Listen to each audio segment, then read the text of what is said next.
Ukrainian forces continue to target Russian air defense systems in Crimea in a sustained and systematic campaign. In a recent overnight strike, they hit a known Russian air defense position between Kurortna and Bagirov, near Lake Chokrak. Local reports and open sources confirm signs of impact in the area. Data from firms, Fire Information for Resource Management System, also reveals fires in that zone, further suggesting a successful strike. This is part of a broader Ukrainian strategy to degrade Russian defensive depth in the annexed region.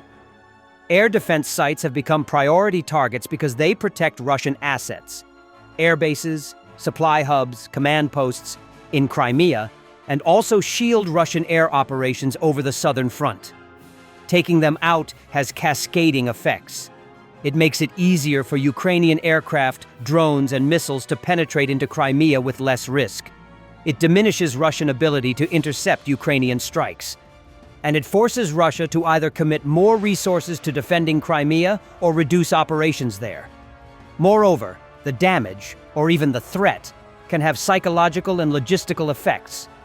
Russian forces may need to relocate their air defense assets, spread them thinner, or increase maintenance and repair work, delays that Ukraine can exploit.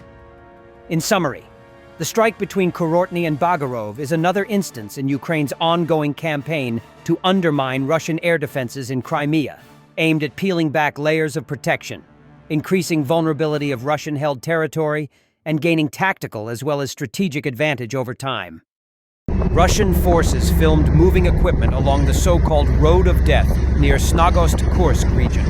Footage shows dozens of vehicles, mostly Ural trucks, but also ISDM Zemlodeli systems, UAZ vans, Ladas, and other scrap metal grade transports.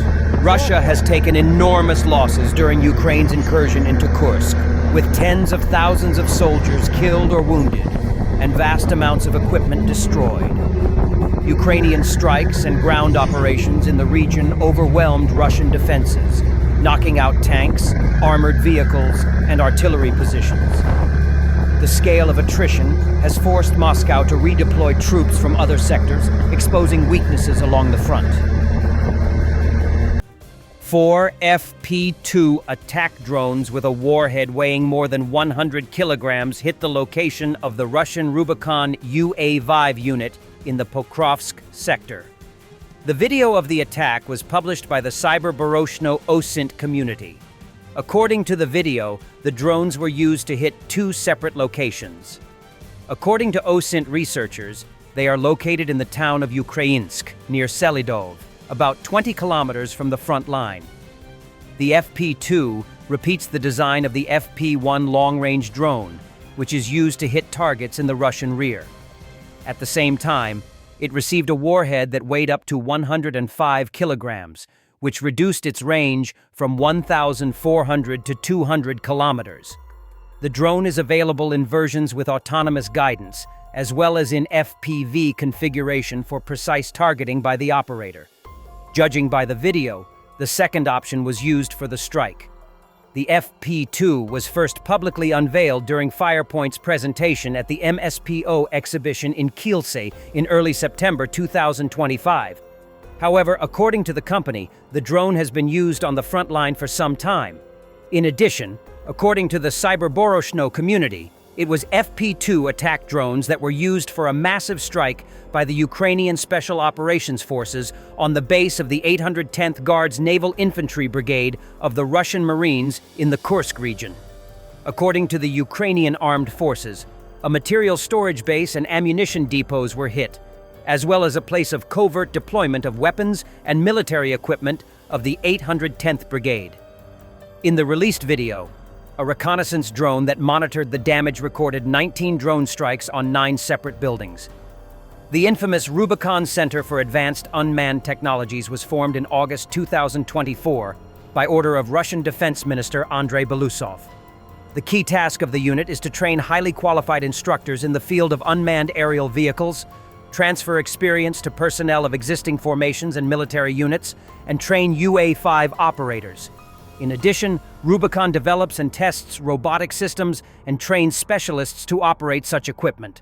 The center's analytical department summarizes information on the use of various drones in the combat zone, analyzes video surveillance data from the front line, and develops proposals for the most effective use of UAVs. In addition to training, analytical, and research units, the center also has combat units that are assigned to certain priority areas of the front line and use the developments created by other units. Therefore, some groups of the Rubicon Center can be found in virtually all frontline areas. And operators from Ukraine's 45th Artillery Brigade and FPV pilots from the 63rd Brigade successfully located and destroyed a camouflaged Russian dugout, eliminating drone pilots and a nearby ammunition stockpile. Ukrainian drones use high-resolution cameras and thermal sensors for persistent reconnaissance, spotting heat signatures and camouflage.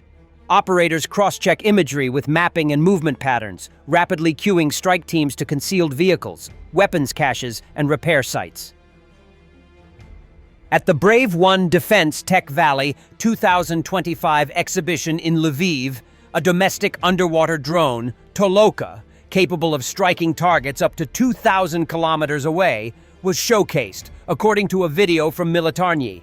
At the exhibition in Lviv, 3 variants of the TLK-1000 underwater drone were showcased, ranging in length from 4 to 12 meters. They are capable of striking targets up to 2,000 kilometers away and carrying up to 5 tons of payload. The demonstration took place during the world's largest defense technology investment summit, Defense Tech Valley 2025, where new drones, ground stations, and military vehicles were also showcased. At the end of February 2025, Ukrainian President Volodymyr Zelensky showcased the latest Toloka underwater drones to allies at the Support Ukraine Summit. At the time, the country's leader emphasized that the domestically produced drones are capable of striking enemy ships, ports, and Russian strategic targets. Some experts believe that several of the largest Toloka drones could potentially destroy the Crimean Bridge, as their 5-ton explosive payload allows them to effectively reduce large structures to rubble. For reference, on June 3rd, the Crimean Bridge was struck for the 3rd time, this time by an underwater attack carried out by the Security Service of Ukraine. According to Defense Express, it is still unknown exactly how the underwater part of the structure was damaged, but experts suggest the Toloka underwater drone may have been used. In particular, it is assumed that the strike could have been carried out by a TLK-400 drone, 4 to 6 meters long, with a warhead weighing up to 500 kilograms. At the same time, the strike could also have been carried out by the more powerful TLK-1000. Earlier reports noted that Ukraine is forming a new defense hub, Defense City, with 25 leading global companies already involved. Investments are going into weapons production, which is also being supplied to the front lines. Additionally, Defense Minister Denis Shmyhal promised to reach a production rate of 1,000 interceptor drones per day in the near future. He emphasized that this will serve as a response to the nightly attacks by Russian forces. Thanks for watching, and don't forget to subscribe. Also, if you want to support Warthog Defense, please become our member and get early access to new videos, exclusive members-only videos, and become administrator in comment section. The membership link is in the description. Rescues